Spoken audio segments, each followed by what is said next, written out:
오늘 어린이 주일 우리에게 주시는 하나님 말씀은 창세기 21장 1절부터 7절까지 말씀입니다. 구약 성경 25면 창세기 21장 1절부터 7절까지 말씀입니다. 이 계시의 말씀을 제가 받들어 읽어드릴 때 살아계신 하나님의 음성을 들으실 수 있기를 바랍니다. 여호와께서 말씀하신 대로 사라를 돌보셨고 여호와께서 말씀하신 대로 사라에게 행하셨으므로 사라가 임신하고 하나님이 말씀하신 시기가 되어 노년의 아브라함에게 아들을 낳으니 아브라함이 그에게 태어난 아들 곧 사라가 자기에게 낳은 아들을 이름하여 이삭이라 하였고 그 아들 이삭이 난 지 8일 만에 그가 하나님이 명령하신 대로 할례를 행하였더라. 아브라함이 그의 아들 이삭이 그에게 태어날 때에 100세라. 사라가 이르되 하나님이 나를 웃게 하시니 듣는 자가 다 나와 함께 웃으리로다. 또 이르되 사라가 자식들을 젖먹이겠다고 누가 아브라함에게 말하였으리요마는 아브라함의 노경에 내가 아들을 낳았도다 하니라. 아멘. 5월 첫 주일 어린이 주일입니다. 이 땅의 모든 어린이들, 여러분들의 자녀들 뿐만이 아니라 세상의 모든 아이들이 다 건강하게 행복하게 잘 커가기를 축원합니다. 질병이나 사고로 인하여 일찍 생명을 마감하는 일 없이 또 전쟁이나 테러로 인하여 두려움에 떠는 일 없이 모두가 행복한 세상 되기를 바라면서 우리 아이들이 그렇게 자랄 수 있도록 저와 여러분들이 기도를 많이 했으면 좋겠습니다. 때때로 믿음의 가정에도 자녀의 출산이 더뎌지는 경우들을 보게 됩니다. 여러 가지 하나님의 뜻이 있으리라고 생각합니다만은 이제 그 가운데 기도하게 하시는 하나님의 뜻도 있고요. 또 그 과정을 통해서 하나님이 알게 하시는 것이 있습니다. 그것은 생명의 주관자가 하나님이시라는 것입니다. 우리의 자녀의 주인이 하나님이라는 사실을 하나님이 알게 하십니다. 분명히 절대 우리 자녀들의 주인은 우리가 아닙니다. 많이 들어서 아시겠지만 우리가 절대 주인일 수 없고 우리든 우리의 자녀들이든 주인은 오직 하나님 한 분뿐이십니다. 그런데 이런 사실을 들어도 또 알아도 실상 삶은 여전히 내가 주인일 수 있고 심지어 자녀의 삶까지도 내가 왕되고 내가 주인 돼서 내 마음대로 움직일 수 있다라고 하는 것입니다. 성경은 이제 그것이 아니라는 사실을 우리에게 여러 가지 사건들을 통해서 알려주는데 그 가운데 한 가지 사건이 오늘 우리가 보는 이 아브라함과 사라가 이제 아이를 낳는 과정을 통해서도 보여주십니다. 이 사건이 믿음에 있어서 아주 중요합니다. 믿음을 갖는다는 건 하나님을 신뢰하면서 때로는 기다리는 걸 의미합니다. 눈에 보이시지 않지만 약속의 말씀을 믿고 그 약속을 붙들고 인내하며 기다리는 시간을 우리에게 필요로 합니다.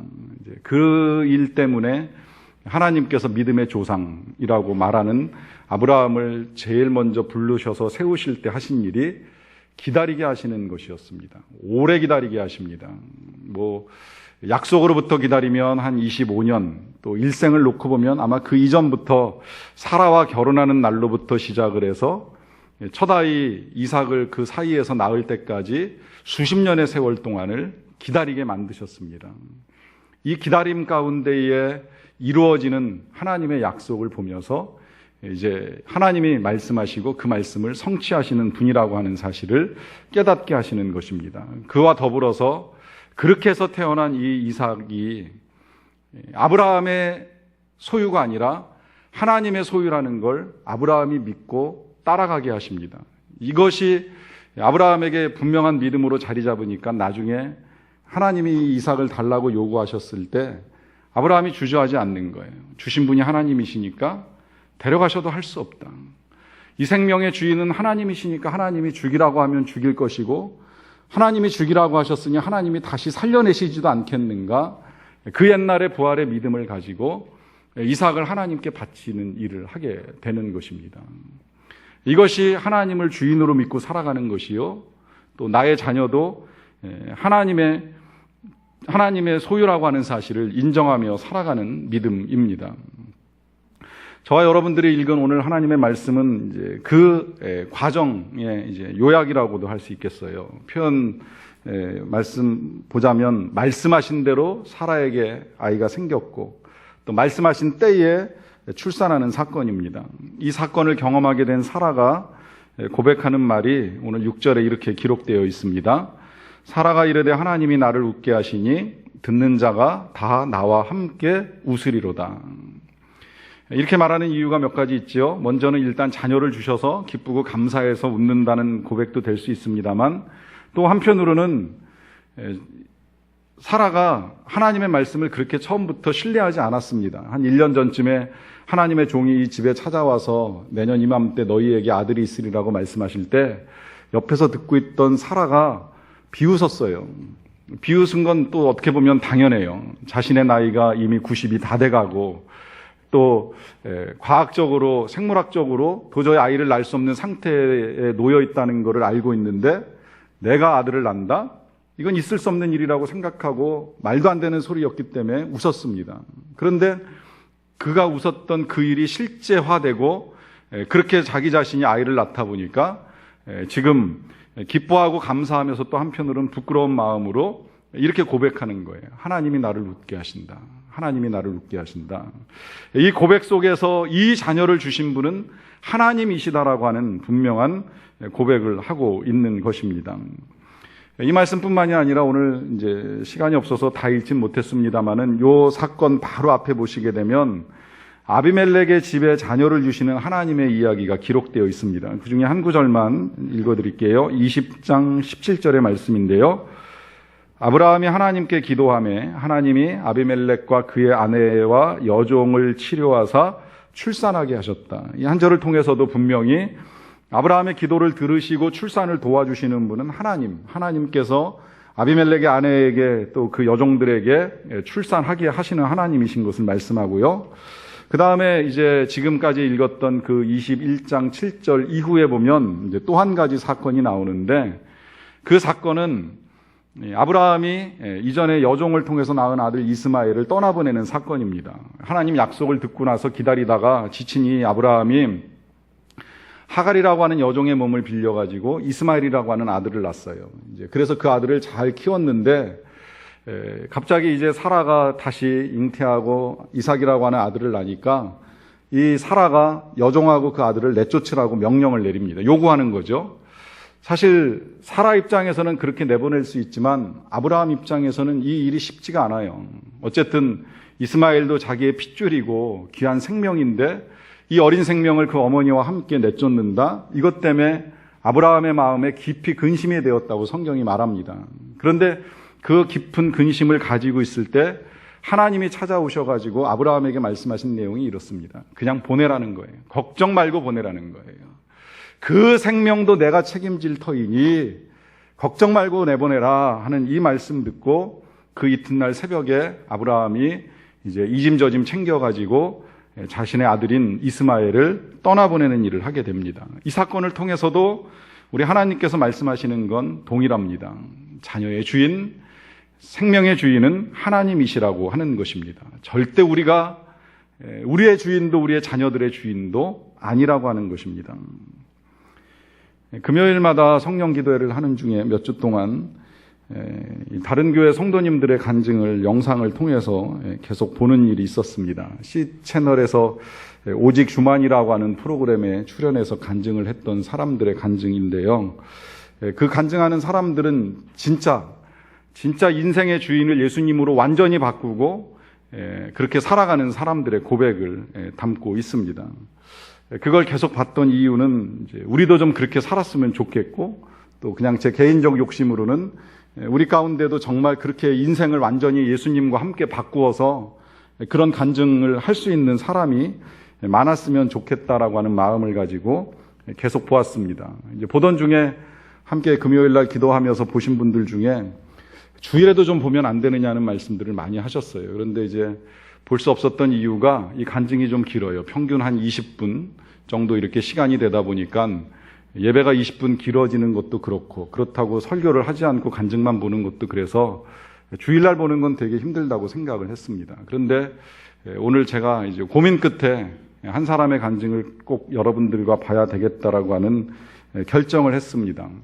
시간은 많이 걸리지만 다행히 이분 건 조금 이제 20분까지는 아니지만 어쨌든 뭐 짧지 않은 간증인데 이분의 간증을 보면 진짜 우리의 삶의 주인이 누구이고 또 우리의 자녀의 주인이 누구이고 그렇다면 우리가 어떻게 살아가야 되는지에 대한 분명한 고백과 증거를 우리가 들을 수 있기 때문입니다. 잘 보시면 자녀들뿐만이 아니라 이 부부관계에서 남편과 아내가 어떻게 바뀌는가라고 하는 것도 이 사람의 간증을 통해서 우리가 보고 알 수 있게 됩니다. 우리 함께 보면서 주님의 뜻을 깨달을 수 있기를 바랍니다. 보시겠습니다.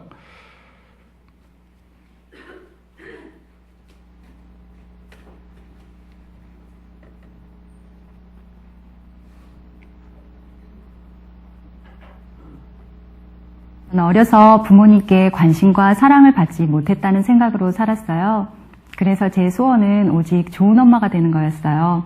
하지만 지나친 과잉보호와 집착으로 아이가 불안장애를 겪게 되었는데요. 부활하신 예수님을 만나고 예수님의 사랑으로 아이에게 진짜 좋은 엄마가 된 이야기를 나누려고 합니다. 저는 6살 때까지 막내딸로서 귀여움을 받으며 행복하게 살았던 기억이 있어요. 그런데 7살 때 동생이 태어나면서 모든 상황은 달라졌어요.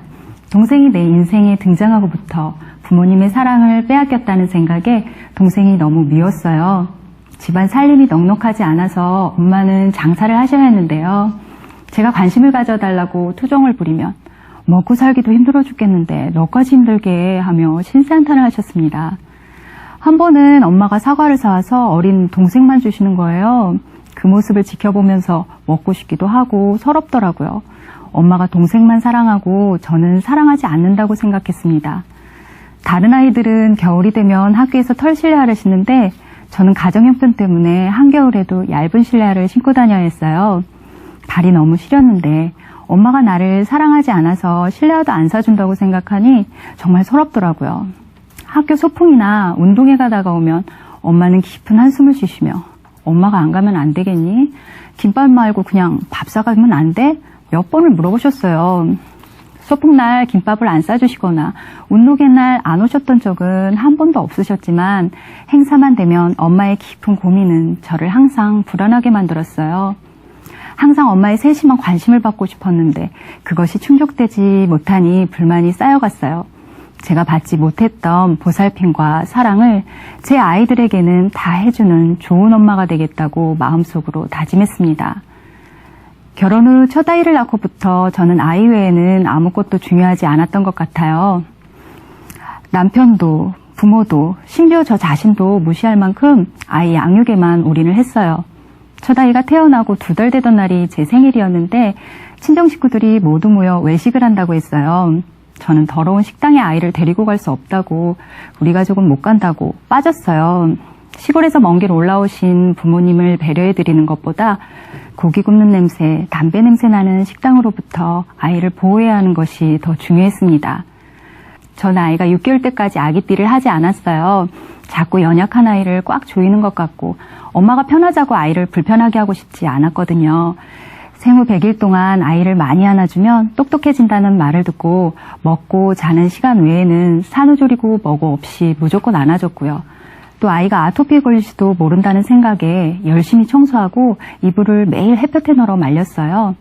아이 빨래는 당연히 삶아서 손으로 해줘야 한다고 생각해서 무리하게 집안일을 하다 보니 밥 먹을 시간도 없더라고요. 회복되지 않은 몸으로 이 모든 것을 하며 남은 건 허리와 손목 통증 뿐이었습니다. 저한테는 이렇게 소중한 아이였는데요. 어느 날 남편이 주차장에서 아이를 안은 채로 넘어진 거예요. 저로서는 도저히 상상할 수 없는 일이 눈앞에서 벌어지는데 남편에 대한 분노가 정말 하늘을 찌를 듯 했습니다. 어느 주말에는 남편이 아이와 책으로 집짓기 놀이를 하다가 실수로 아이 얼굴을 책 모서리로 찍어버린 거예요. 아이가 울면서 저에게 왔고 얼굴에 난 상처를 본 순간 뭐야 미쳤어? 당장 나가서 약 사와? 소리를 질렀어요. 전 아이의 스케줄 관리를 아주 철저히 했는데요. 먹고 자는 시간을 꼭 지켰어요. 무조건 9시만 되면 아이를 재웠는데요. 남편이 그 시간에 들어오면 밥을 챙겨주기는커녕 왜 꼭 잠잘 시간에 오고 그래? 밥 얻어먹으려면 일찍 들어오던가 하며 짜증을 부렸어요. 심지어 친척들이 모두 모이는 명절에도 아이는 반드시 9시에 잠이 들어야 한다는 제 기준을 지켰어요. 9시만 되면 문을 닫고 들어가 버리니 오랜만에 만난 친척들과 관계가 단절되었습니다. 첫 아이가 4살이 되니 친구들은 모두 어린이집에 가더라고요. 하지만 저는 어린이집에 보낼 수가 없었어요. 아이와 떨어지는 것을 상상할 수 없었거든요. 그래서 품앗이 육아도 해보고 홈스쿨링도 해봤는데 둘째 아이까지 데리고 이런 것들을 하려니 도저히 저 혼자서는 감당할 수가 없더라고요. 그래서 5살 큰아이를 떠밀듯 유치원에 보내버렸어요. 아이는 유치원에 가고 처음 2주 동안은 매일 울며 집으로 오다가 시간이 좀 지나니 불안한 듯 손을 심하게 빨기 시작했어요. 전 아이가 갑자기 손을 빠는 것이 너무 거슬리고 싫었어요. 그래서 혼내고 다그쳤는데요. 한 번은 아이가 또 손을 빨고 있어서 너 한 번만 더 손 빨면 줄로 손 묶어놓을 거야. 겁을 줬는데 또 손을 빨더라고요. 그래서 정말 손을 묶어버렸어요. 손이 묶이자 아이는 무서웠는지 울어버렸고 저는 너무 속이 상해서 도대체 너 왜 이래? 내가 널 어떻게 키웠는데? 하며 소리를 질러버렸어요. 아이는 저와 떨어져 있는 것을 너무 힘들어했는데요. 한 번은 경비실에 택배를 찾으러 가야 했는데 엄마 혼자 가면 절대 안 된다고 하는 거예요. 5분도 안 걸릴 텐데 결국 혼자 갈 수 없어서 아이와 함께 택배를 찾으러 갔어요. 음식물 쓰레기도 마음 놓고 버리러 갈 수 없을 정도로 아이는 엄마와 떨어지는 것을 너무 힘들어했습니다. 손을 빠는 아이 때문에 고민하다 인터넷을 검색해보게 되었고 한 방송에 사연을 올렸어요. 그 방송은 자녀 양육에 어려움을 겪고 있는 부모에게 전문가의 상담으로 도움을 주는 방송이었는데요. 우리 아이의 사연을 본 방송국에서 출연 제의를 해왔어요. 아이의 이상행동이 고쳐질 수 있을 거라는 희망을 가지고 출연을 결심하게 되었습니다. 소아정신과 전문의에게 먼저 상담을 받았는데 의사는 우리 아이를 보자마자 분리불안이라고 말씀하시더라고요. 우리 아이가 다른 아이들보다 불안하다며 이런 아이를 잘 이해하지 못한 엄마가 양육하게 되면 아이의 불안지수는 급격히 상승하게 될 거라고 말씀해 주셨어요. 그런데 이런 이야기를 듣는데 너무 화가 났어요. 우리 아이가 마치 정상이 아닌 문제아이로 취급당하는 것 같았고 모든 것을 제 탓으로 돌리는 것 같아 억울한 마음도 들었습니다. 손을 빠는 증상은 시간이 지나면서 점점 사라졌는데 어느 날부턴가는 눈을 깜빡이는 거예요. 언니가 아이를 보더니 제 틱 아니야? 그러더라고요. 전 아이를 사랑하고 싶었고 잘 해주고 싶었는데 자꾸 아이가 이상 증상을 보이며 엄마 나 힘들어요 라고 말하는 것 같았어요. 인정할 수가 없었어요. 인정하기 싫은 마음이 들수록 이상 행동을 하는 아이에게 화를 내며 그러지 말라고 혼을 내었습니다. 이건 뭔가라는 생각이 들더라고요. 그동안 내가 해왔던 게 뭔가, 누구를 위한 거였고 무엇을 위한 거였나. 성당을 열심히 다니던 저는 절대자가 계시다며 그분이 나를 도와줄 수 있지 않을까 싶었어요. 그때부터 하나님을 찾으며 저는 제 아이들을 보호하고 싶은데 제 힘만으로는 부족합니다. 하나님 도와주세요. 간절히 기도했습니다. 그 무렵 이웃 사촌으로 지내던 한 언니가 저에게 예수님 이야기를 해주고 싶다고 말씀하셨어요. 준혁 엄마, 하나님이 살아계신 걸 믿어? 물으셨고 저는 당연히 살아계시죠. 하나님이 살아계시니까 믿죠. 라고 대답했어요. 하나님이 살아계시다는 것을 어떻게 믿을 수 있는데? 증거 있어? 이 질문 앞에서는 아무 대답을 할 수가 없었습니다. 저는 하나님이 당연히 살아계시다는 전제하에 신앙생활을 하고 있었더라고요. 언니는 천국, 지옥, 세상 그림을 그려주시고 하나님이 이 땅에 오셨다 가셨다고 하셨어요. 이사야 9장 말씀을 찾아주시면 하나님이 사람으로 오신다는 예언이라고 하셨습니다. 하나님께서 사람의 몸으로 이 땅에 오셔서 십자가에 죽고 부활할 것이 미리 약속이 되어 있었고 그 약속대로 십자가에 죽고 부활하신 예수님이 바로 하나님이라고 하셨습니다. 그러면서 성자 하나님이 이 땅에 오셨다 가셨다고 하시는데 그 순간 눈물이 왈칵 쏟아졌어요. 하나님이 오셨다 가셨구나. 하나님이 살아계셨구나. 그동안 저는 예수님이 누구신지 알지를 못했어요. 누구에게 기도해야 하는지, 내 기도를 들으시는 분 누구신지 믿음의 대상을 정확히 알 수가 없었어요. 그런데 부활하신 예수님이 하나님이셨던 거예요. 예수님이 하나님이라는 증거가 부활이었습니다. 언니는 준혁 엄마의 주인은 누구야? 라고 물으셨는데 정신이 번쩍 들면서 죄가 무엇인지 보였어요.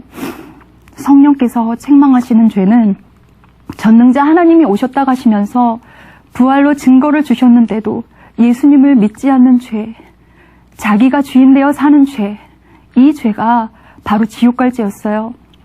정말 감당할 수 없는 엄청난 사실을 한 번에 알아버리는 순간이었습니다.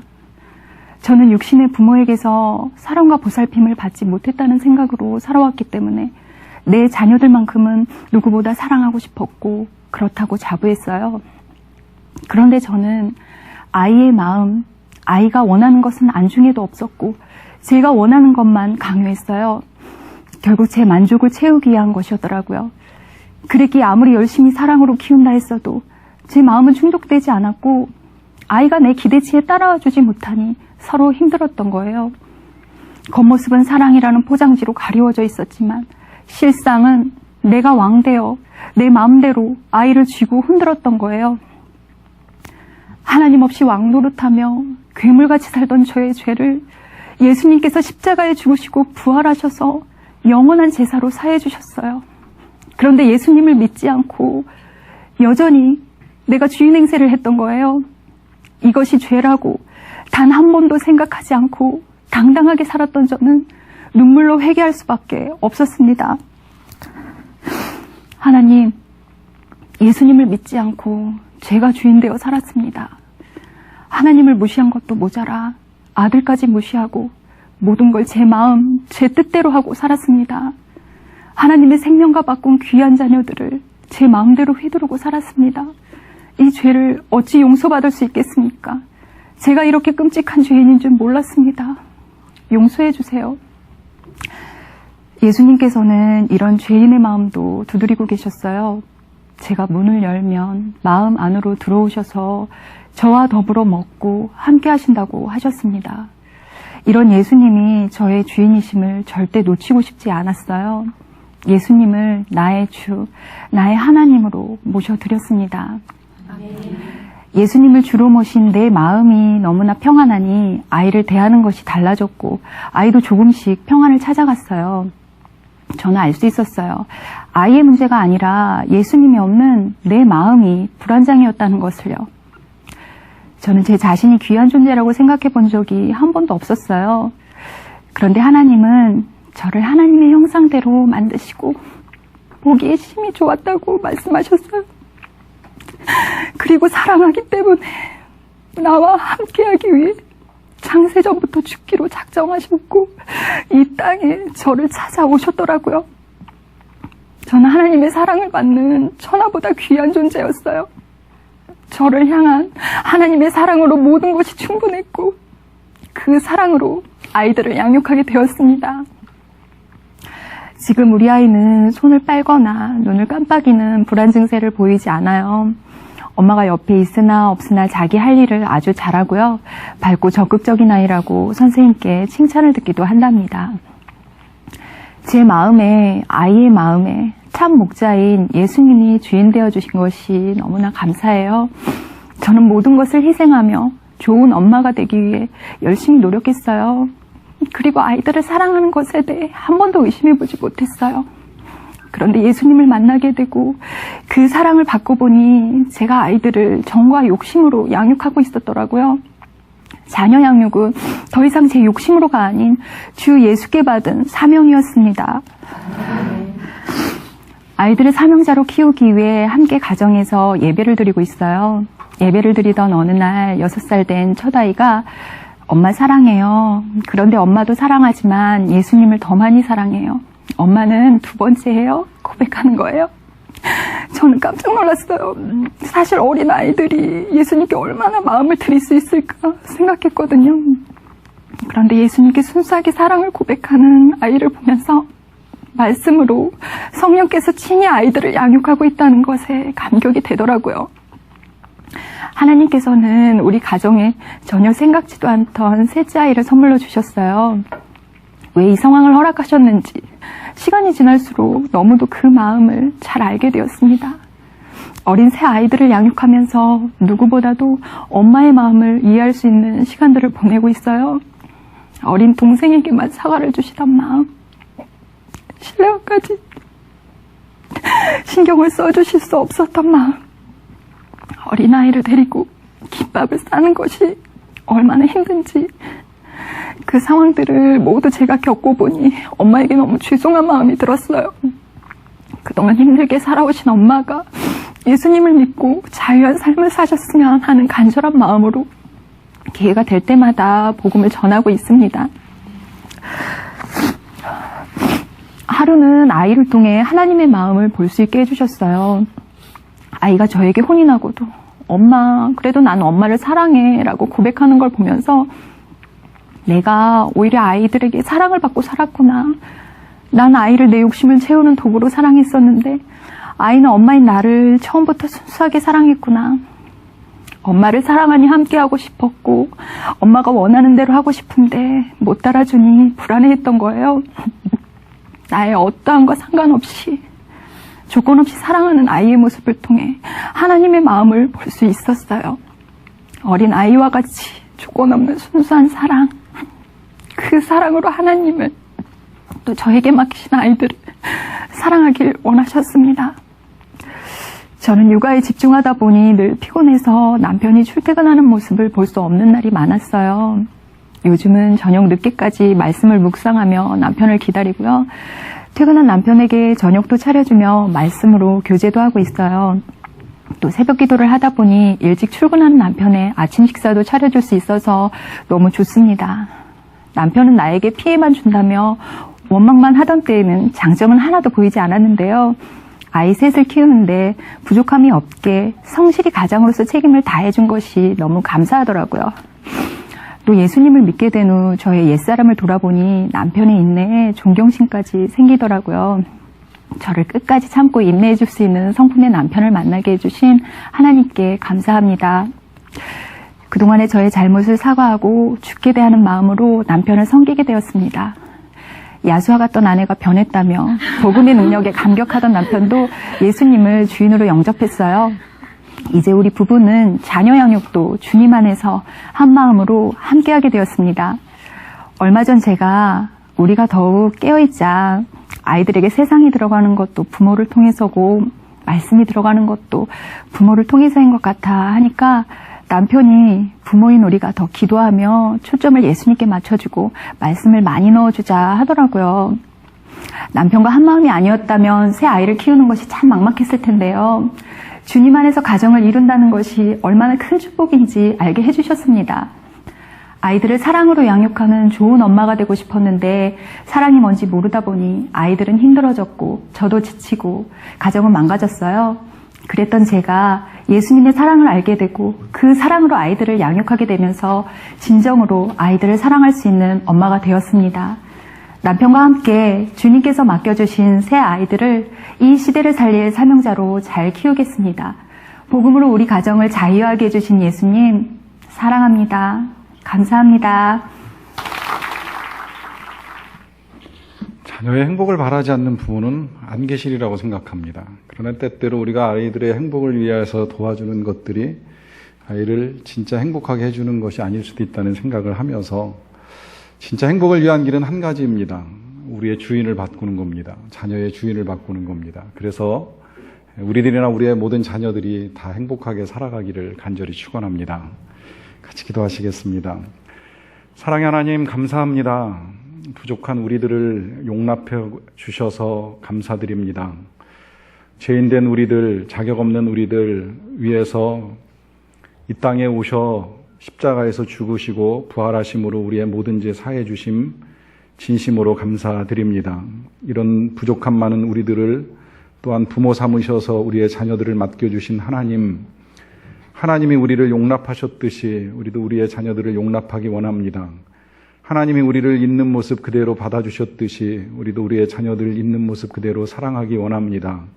하나님이 가지고 계신 선한 계획들을 신뢰하고 믿으면서 우리의 자녀들을 하나님의 손에 올려드립니다. 하나님 다스리시고 자녀의 삶에는 오직 주의 은혜만 충만케 하여 주시옵소서. 특별히 우리의 자녀들이 어려서 하나님을 알고 성장하는 풍성한 은혜를 누릴 수 있도록 도와주시옵소서.